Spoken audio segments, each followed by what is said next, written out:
Dieu Tout-Puissant, quand mon cœur considère tout l'univers créé par ton pouvoir, le ciel d'azur, les éclairs, le tonnerre, le clair matin ou les ombres du soir. De tout mon être, alors s'élève un chant. Dieu Tout-Puissant, que tu es grand. De tout mon être, alors s'élève un chant. Dieu Tout-Puissant, que tu es grand. Quand par les bois ou la forêt profonde, j'erre et j'entends tous les oiseaux chanter. Quand sur les monts, la source avec son onde livre aux zéphyrs son chant doux et léger. Mon cœur heureux, mon cœur heureux s'écrie à chaque instant. Ô Dieu d'amour, que tu es grand. Mon cœur heureux s'écrie à chaque instant. Ô Dieu d'amour, que tu es grand. Mais quand je songe au sublime mystère qu'un Dieu si grand a pu penser à moi, que son cher Fils est devenu mon frère et que je suis l'héritier du grand roi. Alors mon cœur redit la nuit, le jour, que tu es bon, ô Dieu d'amour. Alors mon cœur redit la nuit, le jour, que tu es bon, ô Dieu d'amour. Quand mon sauveur éclatant de lumière se lèvera de son trône éternel, et que les sangs, les douleurs de la terre, je pourrai voir les splendeurs de son ciel. Je redirai dans son divin séjour, rien n'est plus grand que ton amour. Je redirai dans son divin séjour, rien n'est plus grand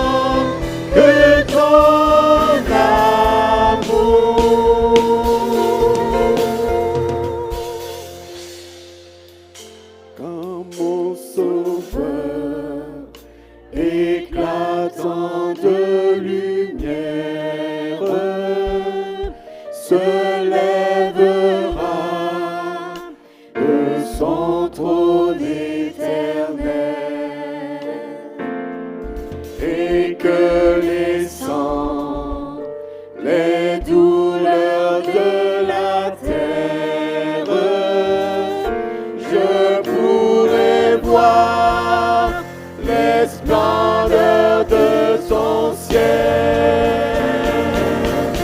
Je redirai dans son divin séjour, rien n'est plus grand que ton amour. Je redirai dans son divin séjour, rien n'est plus grand que ton amour. Rien n'est plus grand que ton amour. Rien n'est plus grand. Alléluia. Que ton amour.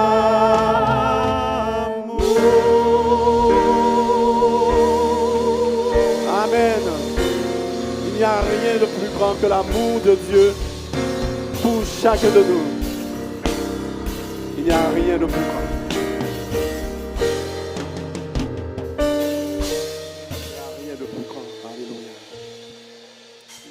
Merci Jésus. Alléluia.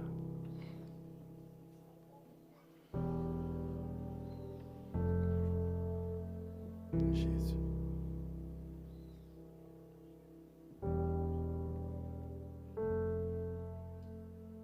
Quand je songe à l'infâme croix où Jésus fut meurtri pour moi, je vois ses mains, ses pieds percés, mon sauveur au bois attaché. Son collier de larmes trempées dans le tombeau fut déposé, l'entrée scellée d'une lourde pierre, le Messie seul est délaissé.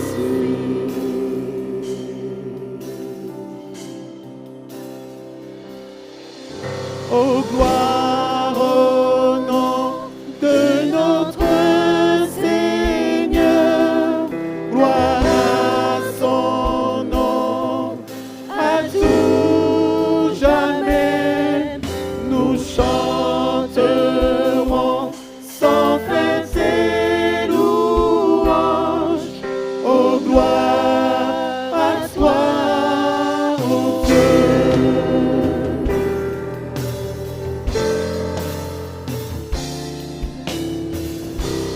Au matin du troisième jour, le Fils des cieux est ressuscité. La mort n'est plus, elle est vaincue. Les anges acclament Christ notre roi.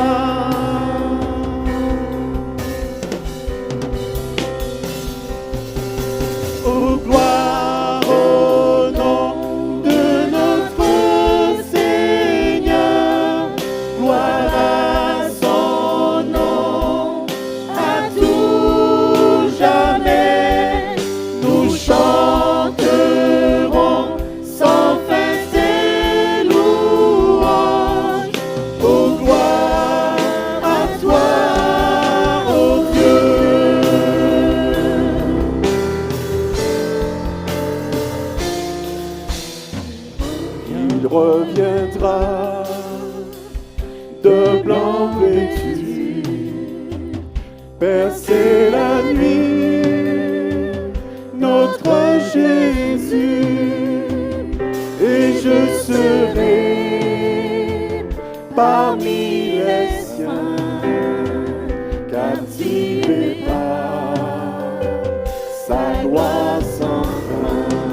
l'œuvre de la croix, Jésus.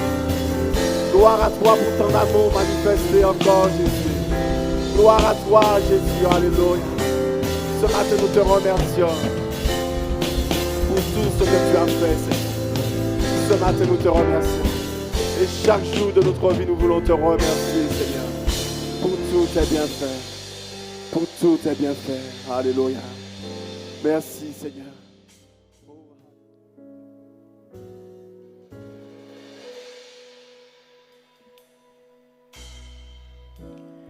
Seigneur, tu me cherches,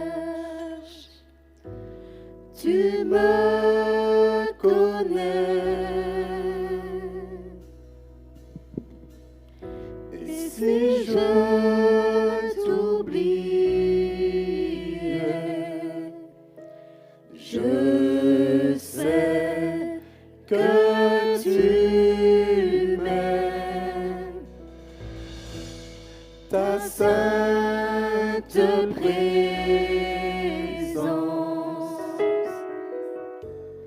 elle m'environne.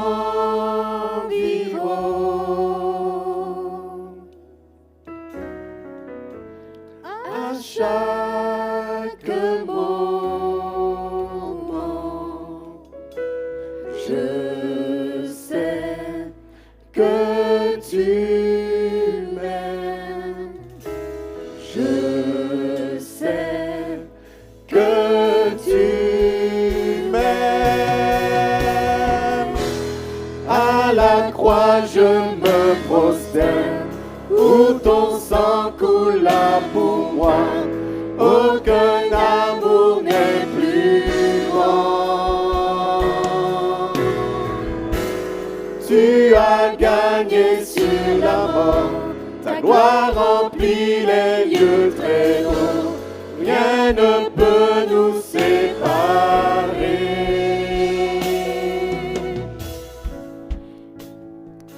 Jésus, rien ne peut nous séparer de ton amour, Jésus.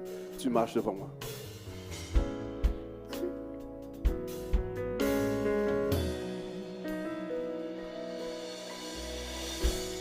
Tu marches devant moi,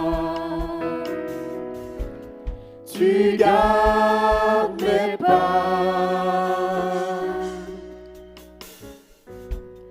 ta main me soutient.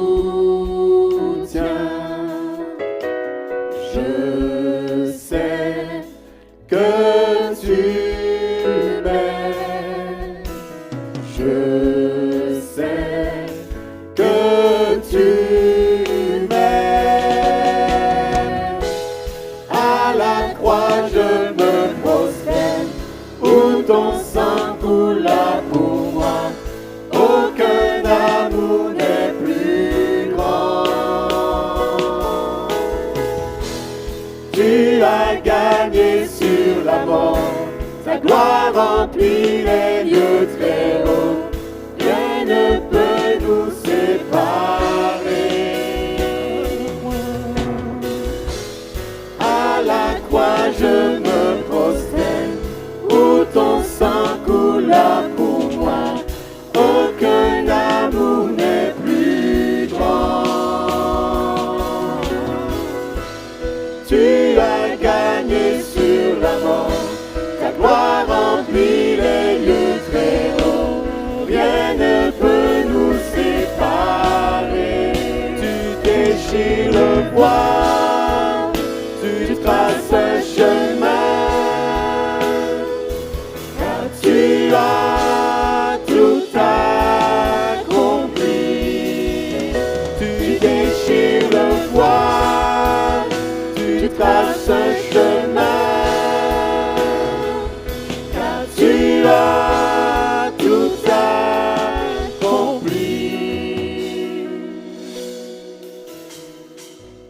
Si tout s'effondrait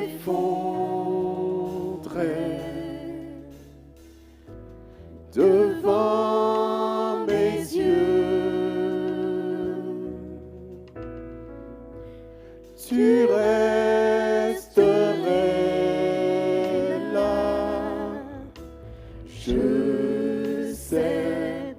que tu m'aimes.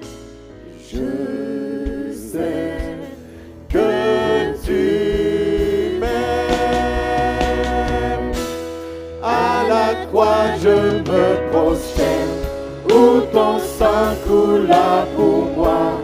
Aucun amour n'est plus grand. Tu as gagné sur la mort. Ta gloire remplit les lieux très hauts. Rien ne peut nous séparer. À la croix je me prosterne, où ton sang coula pour moi. Aucun amour n'est plus grand. Tu as gagné sur la mort. Ta gloire remplit les lieux très hauts. Rien ne peut nous séparer.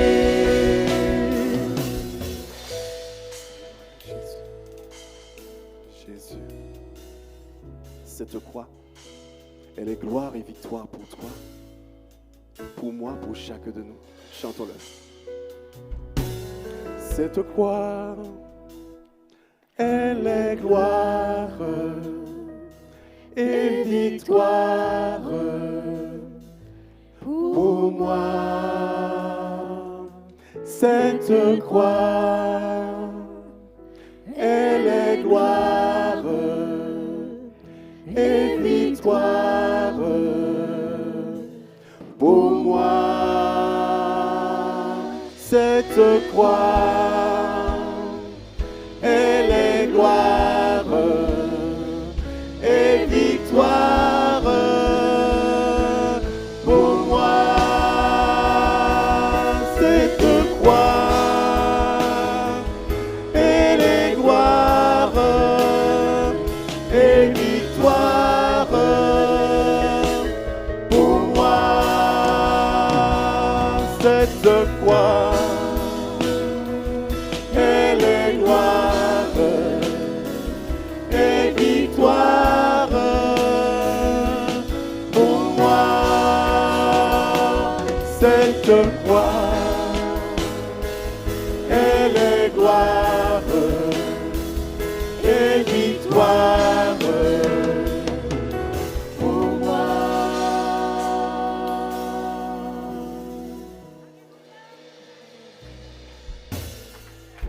Si tout s'effondrait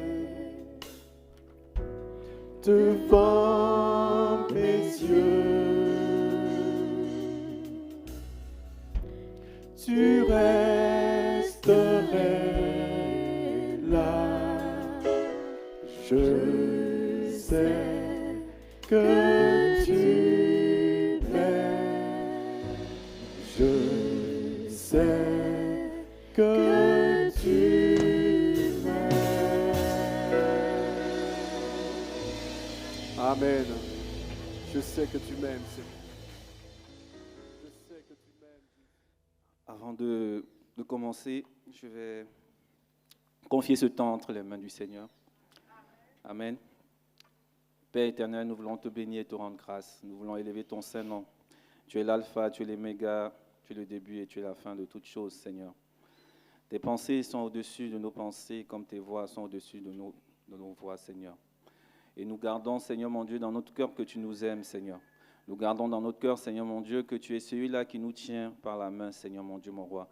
Comme se dit ce chant, Seigneur mon Dieu, c'est toi qui es devant nous, Seigneur mon Dieu, mon roi. Même si tout s'effondrait devant nos yeux, Seigneur mon Dieu, mon roi, tu resterais là. Père éternel, que tu nous donnes cette assurance que tu nous aimes, Seigneur. Saint-Esprit, toi qui connais toutes choses, toi qui dois nous conduire dans la vérité. Je me livre totalement entre tes mains, que tout ce qui est charnel en moi puisse véritablement disparaître.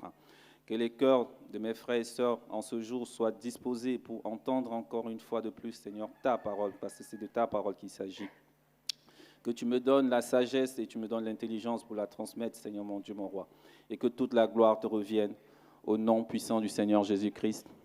Amen. J'espère que vous avez passé une très bonne semaine. Et ce dernier couplet de ce chant qui dit « Si tout s'effondrait devant mes yeux, tu resterais là et que tu m'aimes. » Et je veux véritablement, encore en ce jour, pouvoir encourager quelqu'un qui passe par des moments difficiles, qu'il ait véritablement cette assurance que même si on ne comprend pas, Dieu est là et qu'il nous aime. Amen. Je remercie la chorale. C'est bon? Amen. Donc aujourd'hui, nous allons partager un peu sur pourquoi la souffrance, pourquoi la mort et comment se comporter vis-à-vis de ça. Ça reste toujours des sujets très sensibles, ça reste des sujets difficiles, surtout quand on a cette assurance que notre Dieu peut tout. Mais j'espère que avec ce partage, ça pourra être une orientation pour quelqu'un, un encouragement pour quelqu'un. Et donc, on me pose une question à des enfants de 10 ans d'une communauté chrétienne sur pourquoi il y a toujours la souffrance.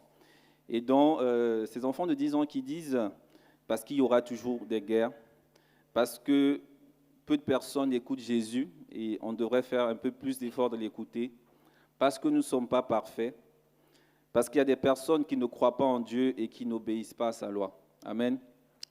Chacun de nous peut avoir un point de vue sur le sujet, mais le plus important, c'est qu'est-ce que nous révèle la parole. Et on se rappelle bien qu'à l'origine, Dieu a créé l'homme, il a créé la femme, et il les a créés à son image, selon sa ressemblance. Cela nous rassure que Dieu voulait être proche de nous. Il ne voulait pas qu'il y ait vraiment de différence, il voulait qu'il y ait une communion entre nous. Et il donne à l'homme et à la femme une mission, mais surtout, il les met dans de bonnes conditions, Éden que nous savons tous. Tout ça pour nous fortifier que Dieu ne veut pas que nous souffrions, ne veut pas que nous passions par des difficultés depuis l'origine. Mais il a donné quelque chose qui est véritablement important et qui dénote de sa souveraineté, c'est le libre arbitre. Et malheureusement, nos parents originels ont choisi de désobéir à Dieu. Et cette désobéissance a entraîné l'entrée de la mort. C'est ce qui nous est dit dans Romains 5, au verset 12. Par un seul homme, le péché est entré dans le monde, et par le péché, la mort. Et ainsi, la mort a atteint tous les hommes parce que tous ont péché. Et quand on parle de mort, c'est tout ce qui suit avec, des maladies et tous ces comportements immoraux qu'on constate aujourd'hui. La magie, les inimitiés, les querelles, les jalousies, les colères, les divisions, les guerres. Et une autre révélation que la parole nous donne, et c'est important de pouvoir garder ces choses en nos cœurs, parce que lorsque le Seigneur Jésus avait été tenté par Satan, c'était sur la base de la parole qu'il a répondu. Et nous, pour pouvoir tenir dans ces moments, on a besoin de s'appuyer sur ce que Dieu dit, parce que Dieu honore sa parole. Dieu exauce sa parole. C'est pour ça qu'il a pu dire à Jérémie de regarder le fruit, l'amandier, et pour cela, il confirmait à Jérémie qu'il est celui-là qui dit et la chose s'accomplit. Amen. Donc dans le psaume 115 au verset 16, on nous rappelle que le ciel appartient à l'Éternel et la terre il a donné aux hommes. Donc le Seigneur règne de façon permanente et durable dans le ciel. Il y a un ordre dans le ciel. Et nous savons tous que celui qui créait le désordre dans le ciel a été chassé. Il a été jeté sur la terre et on nous rappelle dans l'Apocalypse que malheur aux hommes, malheur à la terre, parce que le diable est descendu vers vous rempli de rage. Il lui reste peu de temps. Donc ce que nous retenons de ça, c'est qu'il lui reste peu de temps, que nous sommes dans une période de transition. Il faut que nous puissions reconnaître que cette terre dans laquelle nous sommes aujourd'hui, c'est une étape pour quelque chose de plus grand. Parce que le Seigneur nous rappelle dans Apocalypse 21, au verset 1 à 8, « Puis je vis un ciel nouveau et une terre nouvelle, car le premier ciel et la première terre avaient disparu, et la mer n'existait plus. Je vis la ville sainte, la nouvelle Jérusalem, descendre du ciel d'auprès de Dieu, belle comme une mariée qui s'est parée pour son époux. Et j'ai entendu une voix forte venant du trône qui disait, « Il essuiera toutes larmes de leurs yeux. La mort ne sera plus, il n'y aura plus ni deuil, ni plainte, ni souffrance, car ce qui était autrefois a définitivement disparu. Je veux m'arrêter juste à ce verset 4. Donc c'est un encouragement du Seigneur pour nous dire que la nouvelle Jérusalem est à venir. C'est une promesse pour dire qu'il arrivera un temps où il y aura une restauration complète. Il y aura un temps où il n'y aura plus de larmes, il n'y aura plus de pleurs. Il y aura un temps où la mort n'existera plus. Mais cela aussi nous rappelle que avant que ce temps n'arrive, nous allons faire face à la souffrance à un moment ou un autre dans notre vie. Nous allons faire face à la mort à un moment ou un autre dans notre vie et parfois faire face aussi à la maladie dans nos vies. Et aujourd'hui, le plus important, c'est de savoir quelle attitude nous pouvons avoir face à cela. Comment nous pouvons avancer dans ces situations-là? Comment nous devons nous comporter dans ces situations? Parce que malheureusement, au travers de ces situations, il y a beaucoup qui ont quitté la main du Seigneur, qui ont rejeté le Seigneur, qui ont rendu le Seigneur responsable de ces choses. Et aujourd'hui, humblement, je pense que le Seigneur veut encourager, veut nous permettre d'avancer, veut nous permettre de faire face à ces situations, comme ce chant qui dit « Même si les océans se déchaînent, je les traverserai avec toi ». C'est vrai que nous n'aimons pas les océans, mais de par ce que j'ai dit au début, nous sommes dans un processus. Il y a quelque chose qui s'est passé avant nous, il y a des choses que nous subissons, mais Dieu nous dit que tout cela, c'est pour un temps. Amen. Dans le texte que nous allons nous appuyer dessus pour partager sur ce sujet est tiré de 2 Samuel 4, 4. Je lis la parole. Or, Jonathan, le fils de Saül, avait un fils qui était infirme des 2 pieds. En effet, il avait 5 ans au moment de la bataille de Jisréel. Et lorsqu'on avait appris ce qui était arrivé à Saül et Jonathan, sa nourrice l'avait pris pour s'enfuir. Dans sa précipitation, elle l'avait laissé tomber et il en était resté extropié. Son nom était Méphibosheth. Et parfois, comme nous sommes des Méphibosheth, parce qu'on voit bien que Méphibosheth, voilà un petit-fils de roi. On pourrait dire qu'il avait un avenir tout tracé. Il vivait sûrement dans l'opulence puisqu'il vivait dans le palais. Il ne connaissait ni la faim, ni l'affliction. Et ce qui lui restait, c'est de pouvoir hériter du trône de son grand-père Saül. Mais voilà un jour à l'âge de 5 ans, que tout change. Il perd son père, il perd son grand-père. Et de par là, il perd la royauté. Et pour les coutumes de l'époque, lorsque le roi déchu, pour mille et une raisons, il y avait un roi déchu, la nouvelle équipe dirigeante s'attelait à décimer toute la famille du roi déchu, pour éviter justement qu'il y ait une vengeance ou bien qu'il y ait une reconquête. Et c'est dans cette situation que Méphibosheth se trouve à l'âge de 5 ans. Et je crois qu'à l'âge de 5 ans, il ne savait pas tout ce qui se passait. Parce qu'il est quitté de la gloire à la souffrance, il quitte de la richesse à la pauvreté. Et cela doit nous pousser à apprendre à apprécier chaque instant en famille.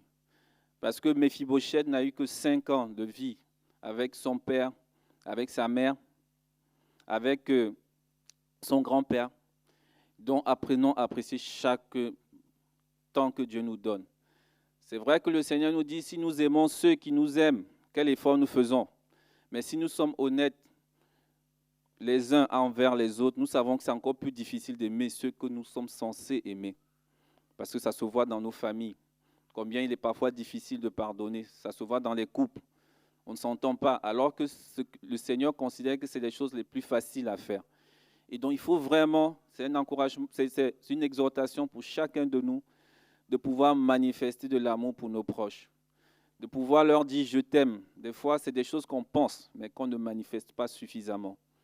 De pouvoir nous accrocher, même s'ils ne sont pas parfaits, mais de voir que c'est une grâce d'être en famille. Parce que c'est lorsqu'on passe par ces moments qu'on apprécie, et malheureusement, c'est passé. Méphibosheth n'a eu que 5 ans de bonheur avec son père et son grand-père.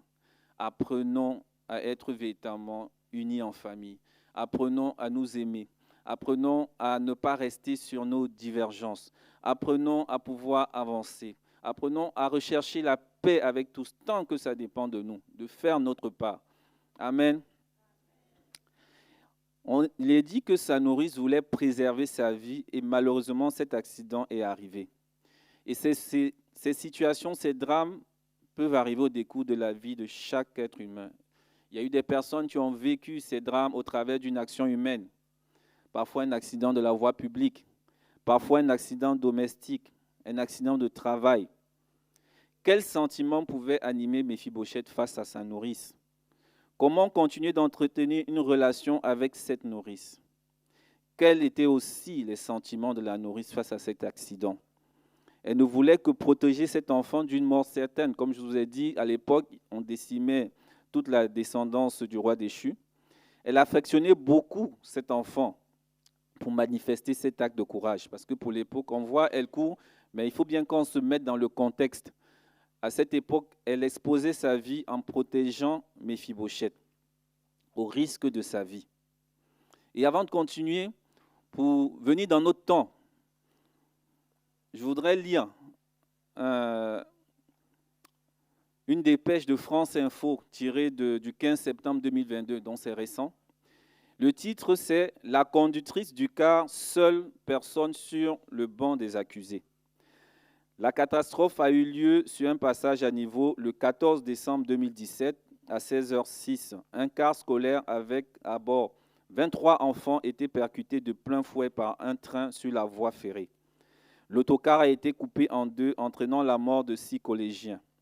Aujourd'hui, Sandra C., c'est le nom d'une maman, attend du procès la vérité sur les circonstances et les causes de l'accident. Mon fils ne reviendra pas, mais j'ai besoin qu'on me dise, voilà, c'est vrai, là il y a eu ça, là il y a eu ça.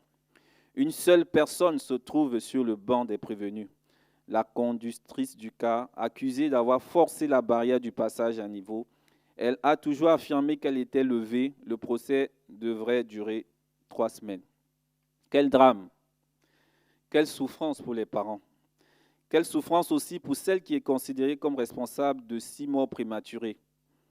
Parce que des fois, dans ces situations, on a tendance à vite trancher entre une victime et l'accusé. Je ne pense pas qu'ici, il y ait quelqu'un qui souhaiterait être à la place de la conductrice. Et je pense que c'est une dame qui a toujours voulu faire bien son travail. Et aujourd'hui, elle se retrouve dans cette situation. J'imagine quel a été le choc pour elle, mais le choc aussi pour sa famille. Je me demande si elle arrivait même à dormir. C'est vrai, aujourd'hui, on l'emmène au tribunal. Bon, qu'importe l'issue, il y a beaucoup de souffrance. Qu'importe l'issue, il y a beaucoup de colère. Et tout cela doit nous rappeler que nous avons des limites sur le contrôle de nos vies et que cela peut arriver à tout un chacun. Et que lorsqu'on regarde au-delà de l'acte ou de l'accident, nous voyons que des cœurs meurtris au sein des circonstances défavorables non souhaitées. Donc, quelle attitude face à ce type de situation? La première attitude, c'est le pardon. Et je vais parler du pardon à Dieu. Ça paraît choquant et redondant ou bien inhabituel. Mais en réalité, si on est honnête, quand on se retrouve dans des situations incompréhensibles, des situations qui nous sont imposées, on est en colère contre Dieu. Il faut qu'on le reconnaisse. Surtout qu'on sait qu'il a la capacité d'empêcher ces situations. Surtout que lorsqu'on sait qu'il est tout-puissant, surtout lorsqu'on nous l'a présenté comme le Dieu d'amour, le Dieu de paix. Surtout lorsqu'on l'a présenté comme celui qui nous restaure. Et malheureusement, cette colère, cet esprit d'amertume qui naît et l'obstination du pourquoi, parce que c'est la grosse question. Pourquoi? Pourquoi si tôt? Pourquoi cette situation? Et je veux penser surtout à ceux qui parfois perdent des personnes chères, des personnes que nous aimons, des personnes qui nous aiment. Et de façon des fois inconsciente, on a tendance à classer les individus, les êtres humains.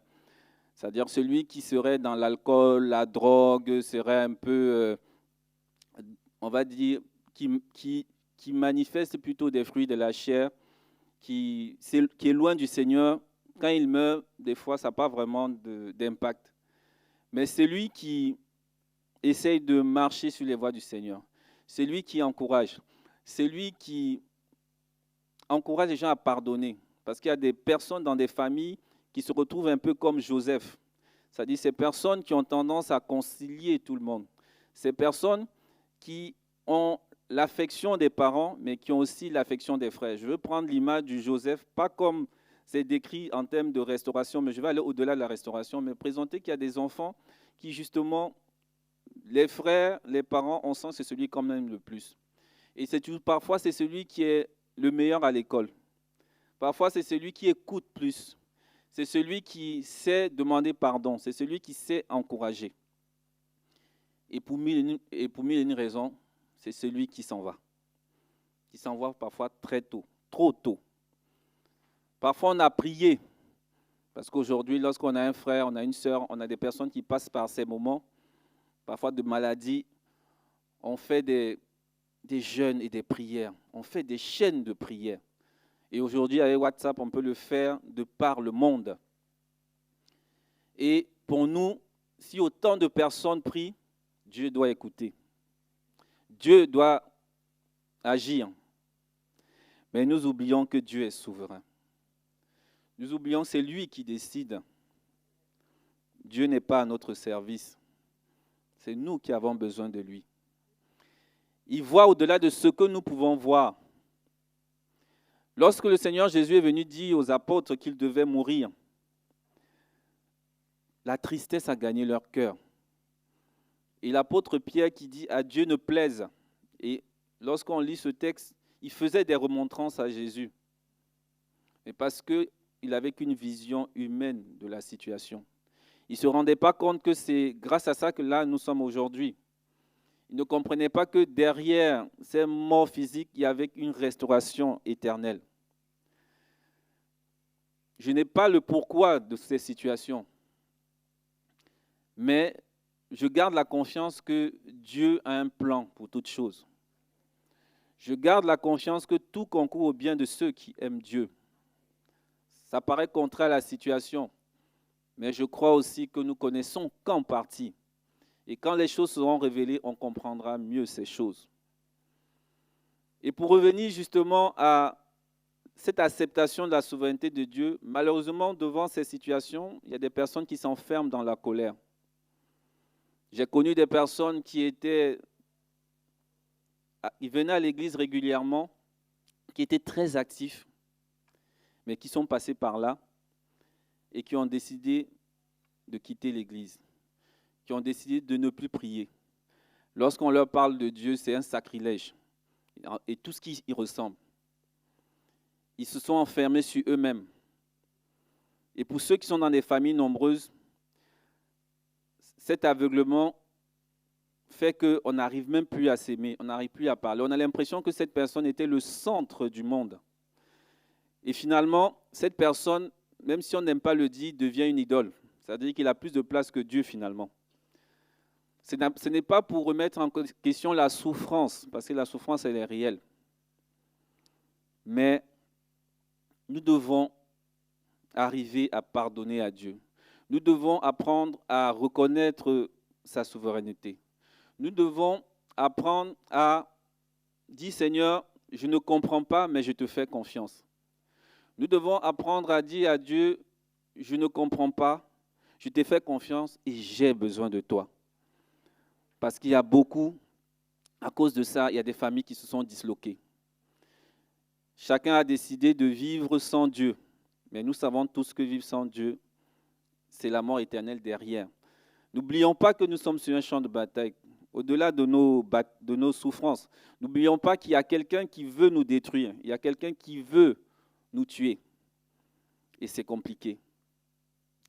Et je voudrais aussi soulever ce thème particulier parce que pour moi, de ma culture que j'ai en Afrique, les gens croient beaucoup à l'action de ceux qui sont morts sur nos vies.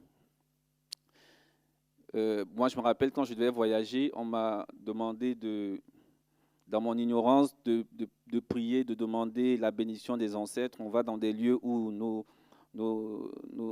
aïeuls sont enterrés et on demande vraiment leur protection et leur orientation qui viennent agir dans nos vies positivement et autres. Et le Seigneur nous a répondu par rapport à cette situation. Il nous a donné l'exemple du pauvre Lazare et du riche, qui sont deux personnes qui ont vécu leur vie. Ce n'est pas la richesse, nous, la pauvreté qui était véritablement l'obstacle. Je pense que ce sont leurs choix. Et qui, au temps marqué, il y a eu la mort qui est apparue parce que c'est fait partie de cette vie humaine puisque nous sommes dans une étape. Le Seigneur nous promet la nouvelle Jérusalem. Et voilà le riche qui se trouve en enfer par rapport à ses choix et qui demande de l'aide à Lazare. Le père Abraham dit que ce n'est pas possible. Déjà, entre ceux qui sont au paradis et ceux qui sont en enfer, ils ne peuvent pas se côtoyer. Et il se dit, bon, ce n'est pas grave pour moi, c'est terminé. Est-ce qu'on peut envoyer des personnes pour ses frères qui sont encore vivants? Et Père Abraham dit non, ils ont Moïse et la loi. Donc c'est pour nous rappeler que la séparation, certes, est difficile, mais elle doit nous rappeler que nous qui sommes encore vivants, on peut encore changer des choses. Ça doit nous rappeler que nous qui sommes vivants, au-delà de la douleur, nous poser la question, si aujourd'hui ça m'arrive à moi, où je serais? Et je pense à ça que nous devons poser, la question que nous devons poser. Parce que notre colère ne va pas interférer dans quelque chose qui est plus ancien, qui est au-dessus de nous. Mais nous devons nous poser la question, où je serais? Et nous devons aussi nous rappeler que nous qui sommes vivants, nous avons encore l'opportunité de manifester de l'amour. Nous avons encore l'opportunité d'agir dans la vie des autres. Nous avons encore l'opportunité d'être une source de bénédiction pour autrui. Quand il y a de la vie, il y a encore de l'espoir. Et pour ceux qui ont parfois l'impression que si on ne va pas prier, si on ne fait pas tout ce cérémonial autour de la personne qu'on a perdue, c'est comme si on l'oubliait. Je pense que la meilleure façon d'honorer cette personne que nous aimons, c'est de pouvoir être heureux. C'est de pouvoir, si on pense que cette personne a apporté du bonheur, continuer d'être heureux parce que c'est une façon d'honorer. Si cette personne a apporté la paix dans la famille, c'est de continuer à vivre en paix, déjà dans la famille et avec les autres. Et aussi de passer au travers de cette situation, être aussi un soutien pour les autres. Vous savez, on peut parler de plusieurs sujets, mais tant qu'on ne l'a pas vécu, on ne sait pas ce que c'est. Moi, je vais donner d'abord un exemple physique. J'ai connu vraiment la douleur de l'estomac. C'est-à-dire au début, quand une personne venait, j'ai mal, j'ai dit, oh, c'est encore... On a toujours l'impression que les gens en font un peu trop. Mais c'est le jour où on passe par là, encore on sait ce que c'est. Et depuis ce jour, je sais ce que c'est et j'ai de la compassion pour celui qui passe par là. Pour dire quoi? Pour dire que derrière ces situations difficiles, où nous ne comprenons pas le choix de Dieu, surtout qu'on a fait la démarche, c'est qu'au travers de ça, aujourd'hui, le Seigneur veut qu'on se lève pour aller soutenir ceux qui passeront par là. Parce qu'après nous, d'autres personnes passeront par là. Tous les jours ici, on lit, on annonce parfois des décès. Et parfois des gens qui étaient au milieu de nous. Donc ça veut dire que personne de nous n'est épargné. Qu'aujourd'hui, celui qui est en colère envers Dieu, j'ai donné cette situation, mais il y a d'autres situations parfois aussi dramatiques, qui puisse véritablement pardonner à Dieu, mais en réalité qui puisse se soumettre à la volonté de Dieu, qui puisse juste avoir l'humilité de demander à Dieu de l'aide. Parce qu'en dehors de lui, il n'y a pas de solution. En dehors de lui, c'est la perdition. Je vais terminer ce sujet en donnant l'exemple d'un philosophe appelé Nietzsche, pour ceux qui ont fait un peu de philosophie. Et de ce que j'ai retenu de son histoire, c'est quelqu'un qui est né dans une famille protestante, donc qui est né dans une famille chrétienne, et qui a perdu son papa tôt. Et quand on regarde sa démarche, par la suite, c'est lui qui a écrit que Dieu est mort. C'est un des livres qu'il a écrit. Et il considérait que le Seigneur Jésus et Dieu n'étaient que la référence à la mort. Et pour moi, j'en déduis qu'il n'a pas fait le deuil du Père. Et il s'est enfermé sur lui-même. On dit qu'il a mené une vie solitaire et il a sombré à la fin de sa vie dans la folie. Quel drame. Mais c'est ce qui est vrai hier est vrai aujourd'hui. Lorsqu'on s'éloigne du Seigneur, c'est la perdition, parce qu'on n'a pas de soutien. Si le Seigneur Jésus dit « je reconnais mes brebis », et quand on parle de brebis, on parle d'enclos, ça veut dire que lorsqu'on sort de l'enclos, on n'est plus protégé. Il y a des loups qui sont à côté. Et le loup que nous connaissons n'a pas de sentiment. Le diable n'a pas de sentiment. Amen. Que nous puissions réellement apprendre à accepter la souveraineté de Dieu. Ça ne nous empêche pas de prier, ça ne nous empêche pas de continuer d'intercéder, mais on le fait toujours avec foi. David avait posé un acte qui était ignoble par rapport à la femme d'Uri. Et le Seigneur a donné une sanction en disant que cet enfant ne devait pas vivre. Mais il s'est humilié, il a crié. Lui, il avait l'assurance que peut-être Dieu va changer quelque chose. Et je pense que c'est ce que nous devons garder. Et lorsque l'enfant est mort, il s'est levé, il a essuyé les larmes. Parce qu'il a cette conviction que Dieu est là. Même si tout s'effondrait devant mes yeux, je sais que tu es là. Et je sais que tu m'aimes. Amen. Le deuxième pardon, c'est de pardonner à l'offenseur.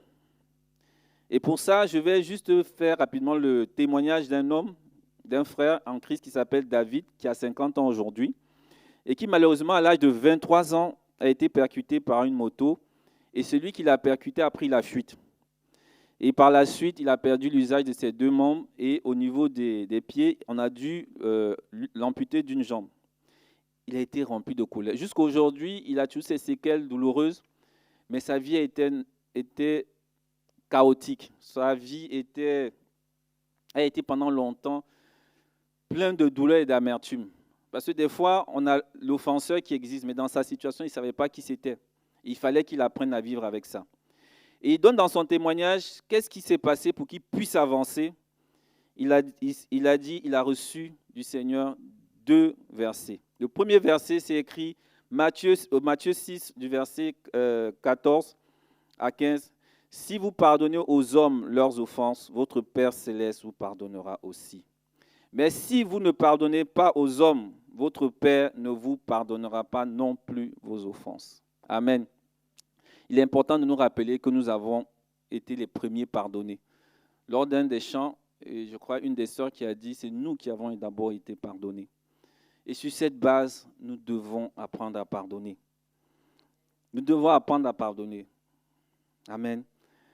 Le deuxième verset, c'est Matthieu 5, 44. « Mais moi, je vous dis, aimez vos ennemis, bénissez ceux qui vous maudissent, faites du bien à ceux qui vous haïssent, et priez pour ceux qui vous maltraitent et qui vous persécutent. » Beaucoup ont l'impression que le pardon, c'est comme donner champ libre à celui qui est coupable, présumé, parce qu'on n'est pas là pour juger. Parce que si on tient compte de tout le contexte, il y a beaucoup de choses qui passent inaperçues pour nous. Mais le pardon donne un accès facilité à Dieu pour nous restaurer en Jésus-Christ. Amen. Car il est dit dans Ésaïe 61, versets 1 à 2, qu'il pense ceux qui ont le cœur brisé et qui console tous ceux qui mènent un deuil. Donc c'est vraiment important de pouvoir pardonner à celui qui nous a offensés. Aujourd'hui, la justice est une solution, une forme de réparation. Je n'ai pas de jugement, d'orientation à donner à ce niveau. Mais on a bien vu, même lorsque dans certaines situations, on a condamné des gens à mort, ça n'a pas réglé le problème. Le véritable problème, c'est de pouvoir pardonner à celui qui nous a offensés. Comme Dieu nous a pardonné en premier, nous devons le faire. C'est quelque chose qui libère. Pendant des années, j'avais tellement de haine contre des amis par rapport à un choix estudiantin.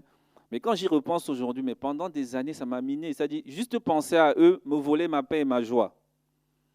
Et au-delà, me créer même une maladie dont je vous ai déjà plusieurs fois, en maintes fois parlé. Mais pour montrer combien, et je n'ai jamais vraiment eu l'opportunité de leur parler, c'est le pire, c'est comme ce monsieur, je n'ai jamais eu vraiment l'opportunité de leur dire ce que je pensais parce que Dieu n'a pas permis que j'ai cette opportunité. Mais finalement, ma délivrance, c'est lorsque j'ai accepté de pardonner. J'ai accepté qu'on est tous avec des manquements. Et quand on a l'humilité, Dieu nous révèle des gens aussi qu'on a blessés. C'est parce qu'ils ne sont pas venus nous dire. C'est parce qu'ils n'ont pas eu l'opportunité aussi de nous faire cette remarque. Et donc finalement, on se rend compte que nous sommes tous à un moment ou à un autre maladroits. Nous sommes tous à un moment ou à un autre blessants. Et ça, c'est quelque chose de notre quotidien. Et quand on a cela Dans le cœur, il faut pouvoir pardonner. Ça ne légitime pas un acte, puisqu'il y a des gens qui, il y a des gens qui vivent des traumatismes, des hommes qui sont parfois violents, des femmes battues. Ça n'honore pas, c'est-à-dire qu'il faut s'éloigner, il faut se protéger, mais il faut être capable de pouvoir pardonner. Je le dis parce que il y a une démarche, on pardonne, mais on oublie que derrière une longue souffrance, il y a un mécanisme de défense qui s'est développé. Pour exemple, ces femmes, des fois, qui ont eu des pères qui étaient violents, à un moment, ils arrivent à pardonner, mais derrière, ils ont développé une forme de système de protection contre les hommes. Donc, dès que dans le mariage, à trouver un homme qui essaye de refléter un peu l'attitude, la réaction est totalement différente. Et ne donne même pas accès. Et ça nous change. Donc, derrière le pardon, c'est demander à Dieu de nous renouveler pleinement. Non seulement on donne ce pardon, puisque c'est une décision que nous faisons, mais que lui-même, il nous restaure. Que lui-même, il nous console. Pour que pour l'avenir, on voit les choses comme lui, il voit. Pas comme notre passé nous projette les choses. Pas comme le monde nous projette les choses. Et c'est vraiment important de pouvoir pardonner à l'offenseur. Et le troisième pardon important, c'est de pouvoir pardonner à soi-même.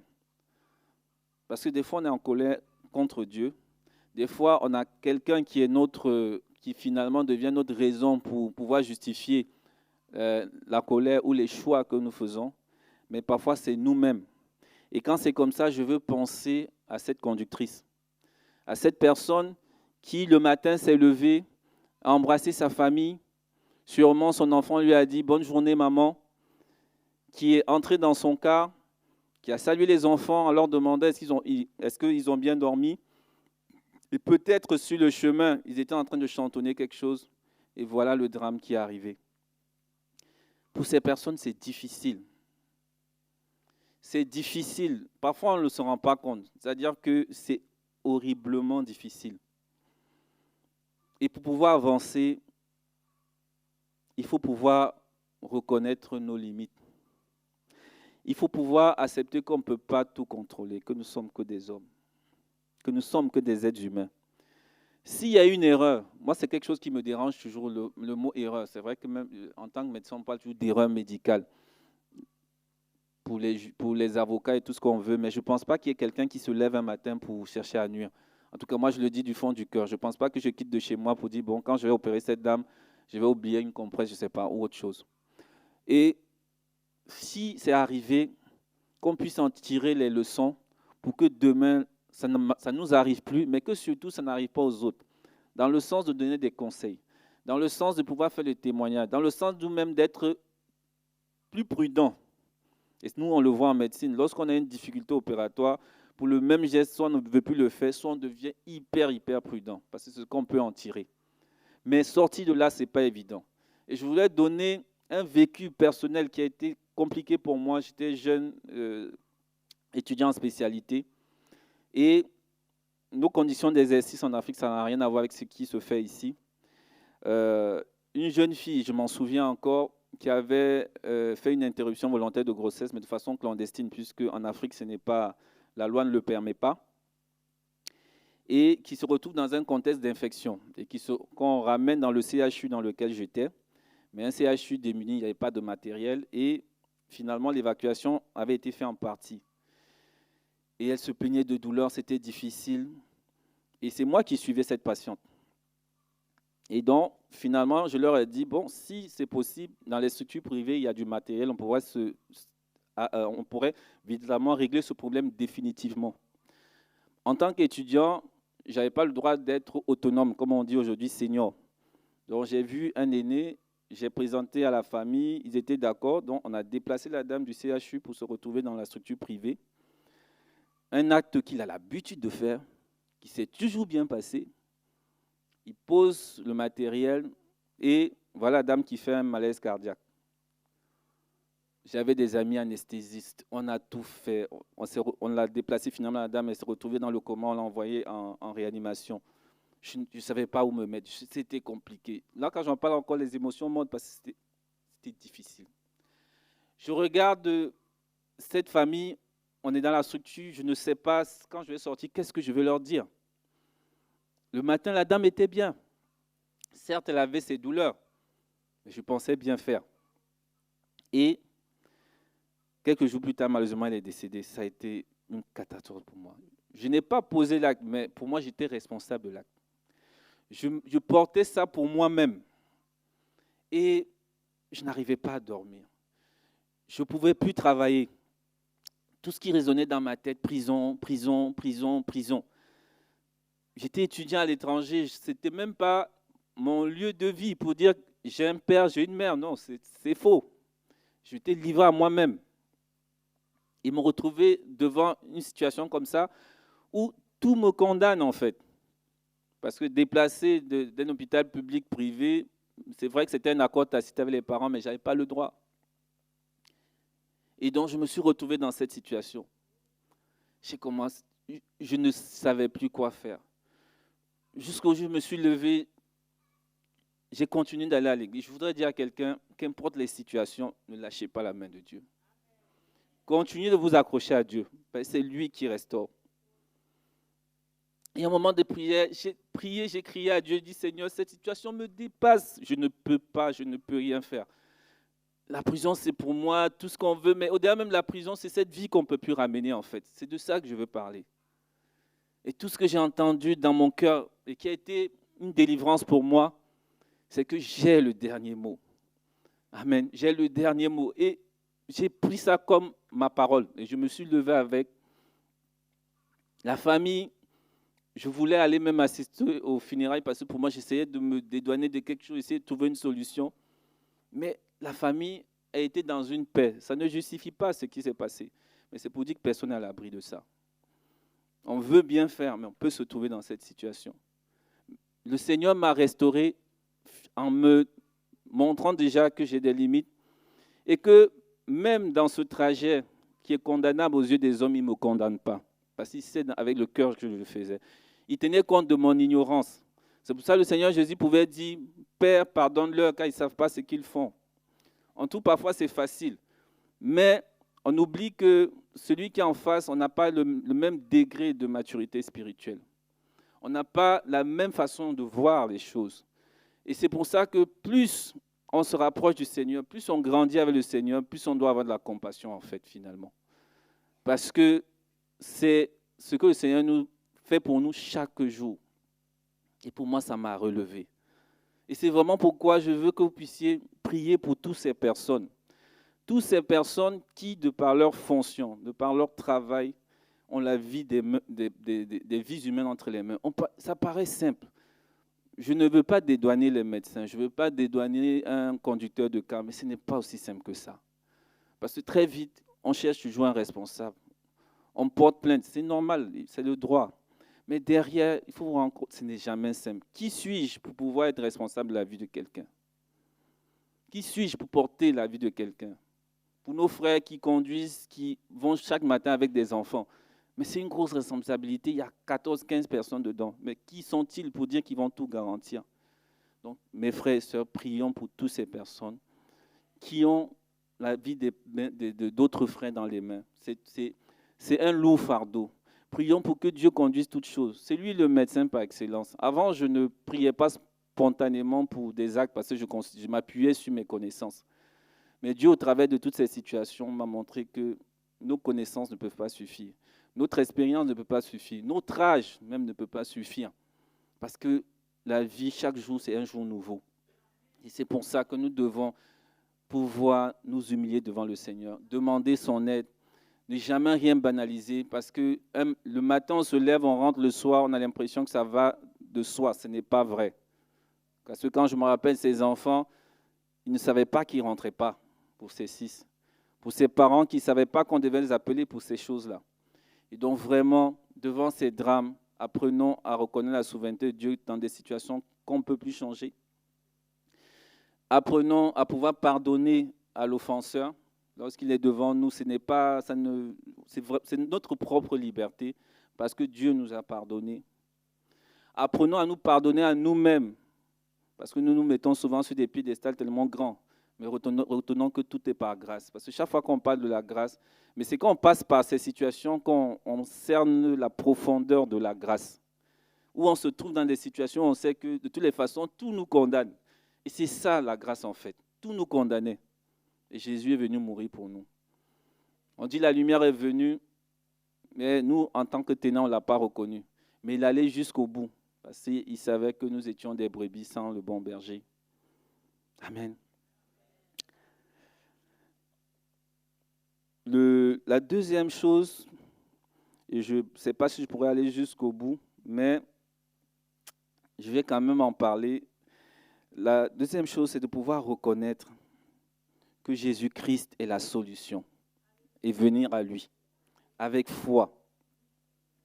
On nous a toujours parlé de Bartimée, celui-là qui était mendiant aveugle. C'est-à-dire que sa situation, sa souffrance était devenue son nom, mendiant aveugle. Et un jour, il a entendu un bruit venant de loin, disant que Jésus-Christ de Nazareth passait. Il voulait crier, mais on le retenait. Parce que des fois, on passe par des situations tellement compliquées qu'on n'y croit plus. Ou bien même le monde qui nous dit que ce n'est plus la peine. Mais je veux dire à quelqu'un comme Bartimée, il faut pouvoir relever sa foi. Il faut pouvoir relever sa foi et crier encore plus pour dire que Seigneur Jésus, j'ai besoin de toi. Aie compassion de moi. Cette situation me dépasse. Ne me laisse pas tomber. On parle du Père. C'est ça une relation avec le Père. On ne peut rien cacher au Père. N'ayons pas souvent cette habitude de penser que devant Dieu, on va l'impressionner par des prières très compliquées. Quand on souffre, reconnaissons qu'on souffre. Quand on a besoin d'aide, reconnaissons que nous avons besoin d'aide. Et reconnaissons comme Bartimée que Jésus-Christ est la solution. Même si une voix te dit, mais tu es là, tu traînes, il n'écoute pas. Non, il faut crier. C'est ce que Dieu nous a donné. C'est ce qu'il nous a promis. On dit dans la parole que le Seigneur Jésus lui-même qui dit, vous ne demandez pas, il y a peu de choses que vous demandez à mon nom. Et aujourd'hui, on a le Seigneur Jésus-Christ. Crions à lui. Reconnaissons que nous avons besoin de lui. Reconnaissons qu'il est la solution. Reconnaissons que qu'importe les difficultés, qu'importe notre incompréhension des choses, c'est lui qui console. Je vous ai donné mon exemple dans ma peur. C'est quelque chose, c'est lui qui pose la main sur nous. Et autant marqué, on a cette paix qui surpasse ce que nos yeux peuvent regarder. Il nous donne cette paix que le monde ne peut pas nous donner. C'est vrai qu'à cette époque, j'étais entouré des collègues qui me soutenaient, mais ça ne changeait rien, en fait. C'est Jésus-Christ qui est la solution. Amen. Il faut pouvoir persévérer. On nous a donné l'exemple de celui qui était à la piscine de Bethesda. 38 ans. 38 ans qu'il attendait une guérison. Et la particularité, c'est qu'il aurait pu rentrer chez lui, parce que 38 ans, ce n'est pas 38 jours, ce n'est pas 38 mois, ce n'est pas 38 semaines, ce n'est pas 38 heures. Mais il avait au fond de lui cette espérance que Dieu peut faire. Et parfois, on n'y prête pas attention. On dit qu'un ange descendait de temps en temps. Ça veut dire qu'il était toujours dans une situation d'attente, d'espérance. Et je veux encourager chacun de nous, que chaque moment de prière, que chaque culte soit comme le jour de la délivrance du Seigneur. Amen. Que chaque fois que nous venons, même si le cœur est lourd, même si on a l'impression que la situation perdure, mais que nous puissions se dire aujourd'hui c'est mon jour. Parce que l'ange venait de temps en temps. Il n'avait pas de programme pour dire bon je viens le lundi et tout le monde est préparé le lundi. Non, on dit il venait de temps en temps. Donc il venait au gré de la volonté du Seigneur. Mais dans un but pour pouvoir restaurer, pour pouvoir guérir. Parce que dans ce lieu c'était rempli de boiteux, c'était rempli de malades. Et ce qui est vrai hier est vrai aujourd'hui. Et à la différence de l'ange qui venait de temps en temps, Christ est en nous en permanence. Que nous puissions toujours être prêts. Parce qu'il dit veillez et priez car nul ne connaît le moment. Que nous puissions veiller à notre relation avec lui. Que nous puissions aussi veiller à nos comportements. Que nous puissions nous accrocher à ces choses. Que cela ne nous empêche pas d'avancer avec lui. Et c'est sur ce dernier sujet que je veux insister. Après le pardon, après cette assurance que Jésus-Christ est la solution, après la persévérance, il faut continuer de servir Dieu. Parce que malheureusement, dès qu'on passe par des moments difficiles, on s'éloigne de Dieu. Et cela met à nu l'état de nos cœurs. En fait, on aime Dieu que lorsqu'il nous fait du bien. Et le jour où il y a une situation qu'on ne comprend pas, quelque chose qu'on a demandé qui tarde à venir, il n'est plus Dieu. Et ça, cela doit nous interpeller. En tant que parents, est-ce que c'est parce que notre enfant ne nous écoute plus qu'il n'est plus notre enfant?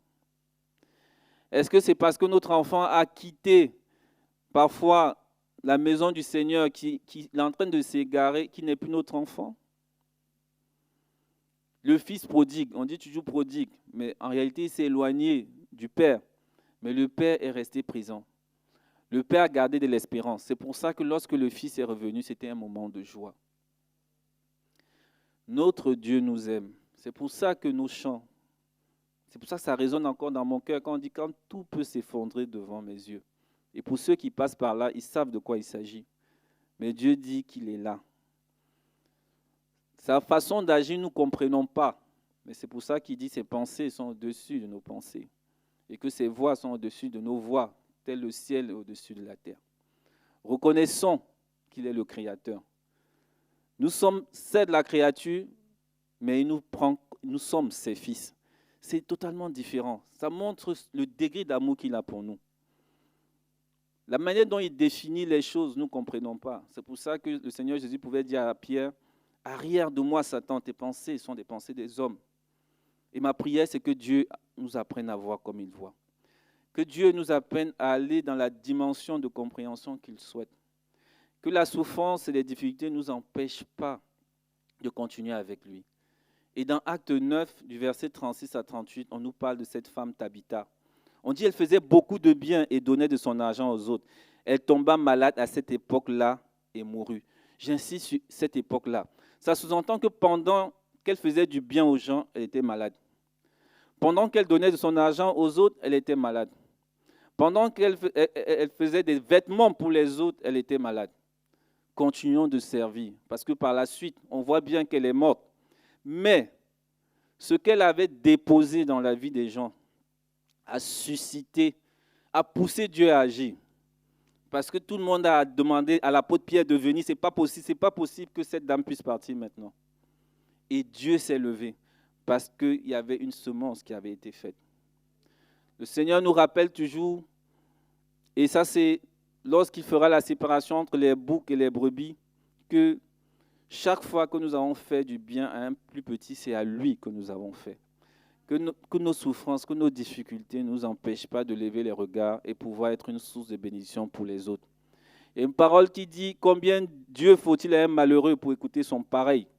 Et malheureusement, c'est lorsque nous souffrons, nous sommes aveuglés. Comme Bartimée, nous ne voyons pas.